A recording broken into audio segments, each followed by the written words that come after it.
ಚರ್ಮಕ್ಕೆ ಸಂಬಂಧಿಸಿದ ಅಲರ್ಜಿಗಳು, ಅಂದರೆ ಒಂದು ವಾತಾವರಣದಲ್ಲಿ ಕಾಣಿಸುತ್ತೆ, ಇನ್ನೊಂದು ವಾತಾವರಣದಲ್ಲಿ ಏನೂ ಇಲ್ಲ ಅಂತ ಆಗಿರುತ್ತೆ. ಒಮ್ಮೆಲೆ ಕಾಣಿಸ್ಕೊಳ್ಳುತ್ತೆ, ಮತ್ತೊಂದು ಸಲ ಇರೋದಿಲ್ಲ. ಆದರೆ ವರ್ಷದಿಂದ ವರ್ಷಕ್ಕೆ ಅದರ ಪ್ರಮಾಣ, ವ್ಯಾಪ್ತಿ, ಚರ್ಮ ತುಂಬ ದೊಡ್ಡ ಅಂಗ. ಅದಕ್ಕೆ ಒಂದು ಸಲ ಸಮಸ್ಯೆ ಕಾಣಿಸ್ಕೊಂತು ಅಂದರೆ ಅದರಿಂದ ಹೊರಗೆ ಬರೋದು ಸ್ವಲ್ಪ ಸಮಯ ತಗೊಳುತ್ತೆ. ಇನ್ನು ನಾವು ಮಾತ್ರೆ ತಗೊಳ್ತೀವಾ ಅಥವಾ ಆಯಿಂಟ್ಮೆಂಟ್ ಹಾಕ್ತೀವಾ, ಕಡಿಮೆ ಆಗುತ್ತೆ. ಮತ್ತೆ ಮುಂದೆ ಆ ವಾತಾವರಣ, ಋತುಮಾನ ಬಂದಾಗ ಮತ್ತೆ ಕಾಣಿಸ್ಕೊಳ್ಳುತ್ತೆ. ಹೋದ ಸಲ ಕಾಣಿಸ್ಕೊಂಡದ್ದಕ್ಕಿಂತ ಸ್ವಲ್ಪ ಜಾಸ್ತಿ ಆಗ್ತಾ ಇರುತ್ತೆ. ಅಂದರೆ ನಿಧಾನಕ್ಕೆ ಅದು ಮನೆ ಮಾಡುತ್ತೆ, ನಮ್ಮ ಗಮನಕ್ಕೆ ಬೇಗ ಬರಲ್ಲ. ವರ್ಷಗಳೇ, ಅಂದರೆ 10 ವರ್ಷ 20 ಹೀಗೆ ತಗೋಬಹುದು. ಅದು ಹಾಗೆ ಮನೆ ಮಾಡ್ತಾ ಹೋಗುತ್ತೆ. ಇದಕ್ಕೆಲ್ಲ ಏನಪ್ಪ ಹಿನ್ನೆಲೆ ಅಂತಂದರೆ, ಮಿಕ್ಕ ಅಂಗಾಂಗಗಳು, ವಿಸರ್ಜನಾಂಗಗಳಿದಾವಲ್ಲ, ಒಂದು ಮುಖ್ಯವಾದದ್ದು ಮಲ ವಿಸರ್ಜನಾಂಗ, ಆಮೇಲೆ ನಮ್ಮ ಶ್ವಾಸಕೋಶಗಳು ಮತ್ತು ಮೂತ್ರಕೋಶಗಳು, ಇವೆಲ್ಲ ವಿಸರ್ಜನೆ ಮಾಡೋದಕ್ಕಂತಲೇ ಇರುವಂತಹ ಅಂಗಗಳು. ಅದ್ರ ಜೊತೆಗೆ ಚರ್ಮ ಕೂಡ. ಇಂಥ ಸಮಯದಲ್ಲಿ ಏನು ಮಾಡಬೇಕು ಅಂತಂದರೆ, ಚರ್ಮದಿಂದ ವಿಸರ್ಜನೆ ಆಗೋದು ಅದು ಅಲರ್ಜಿ ಅಂತ. ಅದು ಫಂಗಲ್ ಇನ್ಫೆಕ್ಷನ್ ಇರಬಹುದು, ಹುಳು ಕಡ್ಡಿ ಅಂತ ಹೇಳ್ತೀವಲ್ಲ ಹಾಗೆ, ಅಥವಾ ಕಜ್ಜಿ ತುರಿ ಆಗಿರಬಹುದು. ಇದೆಲ್ಲ ಚರ್ಮ ಕೊಳೆಯನ್ನು ವಿಸರ್ಜನೆ ಮಾಡ್ತಾ ಇದೆ, ಒಳಗಿರೋ ವಿಷವನ್ನು ವಿಸರ್ಜನೆ ಮಾಡ್ತಾ ಇದೆ ಅಂತ ಅರ್ಥ ಅಷ್ಟೇ. ಹಾಗಾದರೆ ಬೇರೆ ಅಂಗಗಳನ್ನು ನಾವು ವಿಸರ್ಜನೆಗೆ ಚಲನಶೀಲ ಮಾಡಿದರೆ, ಅವು ಚೆನ್ನಾಗಿ ಕೆಲಸ ಮಾಡೋ ಹಾಗೆ ಮಾಡಿದರೆ ಚರ್ಮದಿಂದ ವಿಸರ್ಜನೆ ಆಗೋದನ್ನು ತಪ್ಪಿಸ್ಬಹುದು. ಅಷ್ಟೇ ಉಪಾಯ. ಹಾಗಾದರೆ ನಮ್ಮ ಮೂತ್ರಕೋಶಗಳಿಂದ ಏನು ಮಾಡ್ಬೋದು, ಮತ್ತು ಮಲದ ಮೂಲಕ ನಾವು ಹೇಗೆ ಇದನ್ನು ವಿಸರ್ಜನೆ ಮಾಡಿ ನಮ್ಮ ಚರ್ಮವನ್ನು ರಕ್ಷಣೆ ಮಾಡ್ಕೋಬಹುದು. ಶ್ವಾಸಕೋಶದ ಬಳಕೆಯಿಂದ ವಿಸರ್ಜನೆಯ ಶಕ್ತಿಯನ್ನು ಹೆಚ್ಚಿಸಿ ಚರ್ಮವನ್ನು ಆರೋಗ್ಯವಾಗಿರಿಸ್ಕೋಬಹುದು. ಈ ನಿಟ್ಟಿನಲ್ಲಿ ನಾವು ಚಿಂತನೆ ಮಾಡಬೇಕು ಅಂತ. ಒಂದು, ನೀರು, ಆಹಾರ ಮತ್ತು ಗಾಳಿ. ಶ್ವಾಸಕೋಶಕ್ಕೆ ಗಾಳಿ, ಮೂತ್ರಕೋಶಕ್ಕೆ ನೀರು, ಮಲವಿಸರ್ಜನಾಂಗಕ್ಕೆ ಆಹಾರ. ಈ ಮೂರನ್ನು ಮಾತ್ರ ನಾವು ಹೊರಗಿನಿಂದ ಒಳಗೆ ತಗೊಳ್ತಾ ಇರ್ತೀವಿ. ಈ ಮೂರನ್ನು ಸರಿಯಾಗಿ ನಿಯಂತ್ರಣ ಮಾಡಿದರೆ ಅದು ಚರ್ಮದವರೆಗೆ ಬರೋದನ್ನು ತಪ್ಪಿಸ್ಬೋದು. ಚರ್ಮದ ಯಾವುದೇ ಅಲರ್ಜಿಗಳು ಉಂಟಾಗದ ಹಾಗೆ ನಾವು ನೋಡ್ಕೊಳ್ಬಹುದು ಅಂತ. ಹಾಗಾದರೆ ಈ ಎಲ್ಲ ಶುಚಿ ಕಾರ್ಯಗಳು, ಈಗ ಹೇಗೆ ಮನೇನ ನಾವು ಧೂಳು ಜಾಡಿಸ್ತೀವಿ, ಕಸ ತೆಗಿತೀವಿ, ಹಬ್ಬ ಎಲ್ಲ ಬಂದುಬಿಟ್ರೆ ಸಂದಿಗೊಂದಿ ಎಲ್ಲ ಸ್ವಚ್ಛ ಮಾಡ್ತೀವಲ್ಲಪ್ಪ, ಹಾಗೆಯೇ ಪ್ರತಿಯೊಬ್ಬರು, ನೀವು ಯೋಗ ಮಾಡೋರಾಗಿರಬಹುದು, ತುಂಬ ಬಲ್ಲಿದರೇ ಆಗಿರಬಹುದು, ಆರೋಗ್ಯವಂತರಾಗಿರಬಹುದು, ಎಲ್ಲರೂ ಒಂದು ನಿಯಮ ಪಾಲಿಸಬೇಕು. ಅದೇನು ಅಂತಂದರೆ, ವಾರದಲ್ಲಿ ಒಂದು ದಿನ ಈ ವಿಸರ್ಜನಾ ಕ್ರಿಯೆಗಳಿಗೆ ಚೆನ್ನಾಗಿ ಕೆಲಸ ಕೊಡೋದು, ಹೊರಗಿನಿಂದ ಒಳಗೆ ಹೊರೆ ಹಾಕೋದನ್ನು ಕಡಿಮೆ ಮಾಡೋದು. ನಮ್ಮ ಸಣ್ಣ ಕರಳು 10 ಅಡಿ ಉದ್ದ ಇದೆ. ಇನ್ನು ದೊಡ್ಡ ಕರಳು ನಾನು ಎಷ್ಟು ಉದ್ದ ಇದ್ದೀನೋ ಅಷ್ಟು ಉದ್ದ ಇದೆ. ಅಷ್ಟು ಉದ್ದದ ಕರಳು ಬಳ್ಳಿ, ಅದನ್ನು ಇಷ್ಟೇ ಜಾಗಿನಲ್ಲಿ ಸುರುಳಿ ಸುರುಳಿ ಸುರುಳಿ ಸುರುಳಿ ಮಾಡಿ ಇಡಲಾಗಿದೆ. ನಾವು ಉಂಡ ಪ್ರತಿ ಅನ್ನದ ಅಗಳು, ಸೇವಿಸಿದ ಪ್ರತಿ ನೀರಿನ ಹನಿ ಅಷ್ಟು ಉದ್ದ ಪ್ರಯಾಣ ಮಾಡಿ ಅದು ಸಾಗಬೇಕು. ಇಷ್ಟು ಜವಾಬ್ದಾರಿ ಇದೆ, ಹೌದಾ? ಹೀಗಿರುವಾಗ ವಾರದಲ್ಲಿ ಒಂದು ದಿನವಾದರೂ ನಾವು ಉಪವಾಸ ಅಂತ ಇಟ್ಕೊಳ್ಳೋದು ಒಂದು ಆರೋಗ್ಯ ಅನುಶಾಸನ ಆಗಬೇಕು ನಮಗೆ. ಅದು ಯಾವುದೇ ದಿನ ಇರಲಿ, ಶನಿವಾರ ಭಾನುವಾರ ಅಂತ ಅಂದ್ಕೊಳ್ಳಿ, ಅಥವಾ ಯಾವುದೋ ದೇವರ ಹೆಸರಲ್ಲಿ ಉಪವಾಸ ಮಾಡೋದು ನಮ್ಮ ಜನಗಳಿಗೆ ತುಂಬ ಉತ್ಸಾಹ. ಮಾಡಿ, ಬೇಡ ಅನ್ನೋದಿಲ್ಲ, ಆದರೆ ಅರ್ಥ ಮಾಡಿಕೊಂಡು ಮಾಡೋಣ. ಸೋಮವಾರ ಮಾಡ್ತೀರಾ, ಮಂಗಳವಾರ ಮಾಡ್ತೀರಾ, ಗುರುವಾರ ಮಾಡ್ತೀರಾ, ಶುಕ್ರವಾರ, ಯಾವುದಾದ್ರು ಒಂದು ದಿನನ ಎತ್ಕೊಳ್ಳಿ. ಆದರೆ ಆ ಆಹಾರ ಹೇಗಿರಬೇಕು ಅಂತಂದರೆ, ಸುಮ್ಮನೆ ನಾನು ರೊಟ್ಟಿ ಚಪಾತಿ ತಿನ್ನೋದು ಬಿಟ್ಟು ಉಪ್ಪಿಟ್ಟು ಅವಲಕ್ಕಿ ತಿಂತೀನಿ ಆ ಥರ ಬೇಡ. ದ್ರವ ಆಹಾರ ತಗೊಳ್ಳೋಣ. ಜೇನು, ಲಿಂಬು, ನೀರು ಇತ್ತೀಚೆಗೆ ತುಂಬಾ ಪ್ರಚಾರದಲ್ಲಿದೆ ಉಪವಾಸದಲ್ಲಿ. ಅದು ಒಳ್ಳೆಯದೇನೆ, ಆದರೆ ಚೆನ್ನಾಗಿರೋ ಜೇನು ಸಿಕ್ಕತ್ತಾ? ಶುದ್ಧವಾಗಿರೋ ಜೇನು ಸಿಕ್ಕರೆ ಮಾತ್ರ ನೀವು ಉಪಯೋಗ ಮಾಡಿ. ಇಲ್ಲ ಅಂತಂದರೆ ನಾನೊಂದು ಸರಳ ಉಪಾಯ ಹೇಳ್ತೀನಿ. ಜೇನಿಗೆ ಬದಲಾಗಿ ಮನೆಯಲ್ಲಿ ಕಾಳು ಕಡಿಗಳಿರತ್ತಾ, ಒಂದು 2-3 ಥರದ ಕಾಳುಗಳನ್ನು ಒಂದು ಮುಷ್ಟಿ ಹಾಗೆ ಹಾಕಿಬಿಟ್ಟು ಒಂದು 4 ಗ್ಲಾಸ್ ನೀರು ಹಾಕಿ ಬೇಯಿಸಿ, ಅದರಿಂದ 1-2 ಗ್ಲಾಸ್ ನೀರು ತೆಗೆದಿಟ್ಕೊಳ್ಳಿ. ಹಾಗೆ ಅಕ್ಕಿ ಕುದಿಸಿದ ನೀರು ಗಂಜಿ ಆಗೋವರೆಗೂ ಬಿಡಬೇಡಿ. ಕಾಳು ಕಟ್ಟು ಆಗೋವರೆಗೂ ಬಿಡಬೇಡಿ, ಅಕ್ಕಿ ಗಂಜಿ ಆಗೋವರೆಗೂ ಬಿಡಬೇಡಿ. ಜಸ್ಟ್ 1-2 ಕುದಿಯತ್ತಲ್ಲ, ಕೂಡಲೇ ತೆಗೆದು ಬಿಡಬೇಕು. ಅದಕ್ಕೆ ಅಕ್ಕಿ ನೀರು, ಕಾಳು ಕುದಿಸಿದ ನೀರು ಅಂತ ಹೇಳ್ತೀವಿ, ಕಟ್ಟು ಅಂತ ಹೇಳಲ್ಲ. ಚೆನ್ನಾಗಿ ಕುದ್ಮೇಲೆ ತೆಗಿತೀವಲ್ಲ ಅದು ಕಾಳು ಕಟ್ಟು.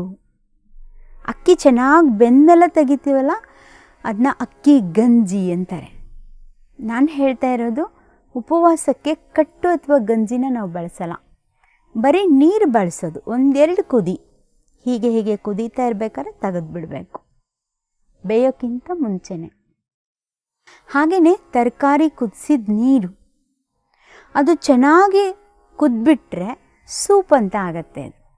ಇದು ಬರೀ ನೀರು ಮಾತ್ರ. ಉಪವಾಸಕ್ಕೆ ನಾನು ಹೇಳೋದು ನೀರು. ಸೂಪ್, ಗಂಜಿ, ಕಟ್ಟು ಇವೆಲ್ಲ ಆಹಾರದಲ್ಲಿ ಬರ್ತವೆ, ಉಪವಾಸಕ್ಕೆ ಬರಲ್ಲ. ಈ ಸೂಕ್ಷ್ಮವನ್ನು ತಿಳ್ಕೋಬೇಕು. ಇದನ್ನು ಪ್ರತಿ 2 ಗಂಟೆಗೆ 1/4 ಲೀಟ್ರ್ನಷ್ಟು ತಗೊಳ್ತಾ ಇದ್ದರೆ, ನೀವೇನು ಲಿಂಬು, ಜೇನು ಹಾಗೆ ಒಂದು ಪ್ರಸಿದ್ಧ ವ್ಯವಸ್ಥೆ ಇದೆಯಲ್ಲ, ಅದಕ್ಕೆ ಇದನ್ನು ಪರ್ಯಾಯವಾಗಿ ನೀವು ಬಳಸಬಹುದು. ಯಾರು ಲಿಂಬು ಜೇನು ಬಳಸ್ತಾ ಇದ್ದೀರಾ, ನನ್ನ ಅನುಭವದಿಂದ ಹೇಳ್ತೀನಿ, ಯಾರಿಗೆ ಮಲಬದ್ಧತೆ ಇದೆ ಅವರು ದಯಮಾಡಿ ಲಿಂಬು ಜೇನು ತಗೊಳಕ್ಕೆ ಹೋಗಬೇಡಿ. ಜೇನು ಬಳಸಿ ರಕ್ತ ಮೂಲವ್ಯಾಧಿ ಆದವರನ್ನು ನೋಡಿದ್ದೀನಿ ನಾನು. ಮಲದ ಜೊತೆಗೆ ರಕ್ತಸ್ರಾವ ಆಗೋದಕ್ಕೆ ಶುರುವಾಗ್ಬಿಟ್ರೆ ಅದು ಯಾವ ವೈದ್ಯರಿಗೂ ತಿಳಿಯೋದಿಲ್ಲ, ಯಾಕೆಂದರೆ ಅದು ಮೂಲವ್ಯಾಧಿ ಆಗಿರೋದಿಲ್ಲ, ಆದರೆ ರಕ್ತಸ್ರಾವ ಆಗ್ತಿರುತ್ತೆ. ಅದು ಜೇನಿನಿಂದ ಅವರಿಗೆ ಆ ಉಷ್ಣತೆಯ ಪರಿಣಾಮ ಆಗುತ್ತೆ. ಅದನ್ನು ತಡೆದುಕೊಳ್ಳುವ ಶಕ್ತಿ ಅವರ ಕರಳಿಗೆ ಇರೋದಿಲ್ಲ. ಅಥವಾ ಲಿಂಬು ಪ್ರಮಾಣ ಹೆಚ್ಚಿರಬೇಕು, ಅತ್ಯಲ್ಪ ಪ್ರಮಾಣದ ಜೇನಿರಬೇಕು. ಆ ಥರ ತಗೊಂಡ್ರೆ ಮಲಬದ್ಧತೆ ಇರೋರಿಗೆ ಸ್ವಲ್ಪ ಅಪಾಯ ಕಡಿಮೆ. ಇನ್ನು ಬೇಡ, ಅಪಾಯವೇನು ಬೇಡ ಅನ್ನೋರು ಸುಮ್ಮನೆ ತರಕಾರಿ ಕುದಿಸಿದ ನೀರು, ಕಾಳು ಕುದಿಸಿದ ನೀರು, ಅಕ್ಕಿ ಕುದಿಸಿದ ನೀರು, ಆಮೇಲೆ ಕಷಾಯ, ಜೀರಿಗೆ, ಕೊತ್ತಂಬರಿ ಬೀಜ, ಸೋಂಪು, ನಮ್ಮ ಒಂದು ಬುನಾದಿಯ ಕಷಾಯ ನಾನು ಹೇಳ್ತಾನೆ ಬಂದಿದ್ದೇನೆ. ಅದರಲ್ಲಿ ಇನ್ನೂ ಸ್ವಲ್ಪ ಇಂಪ್ರೂವ್ಮೆಂಟ್ ಮಾಡ್ಕೋಬೋದು.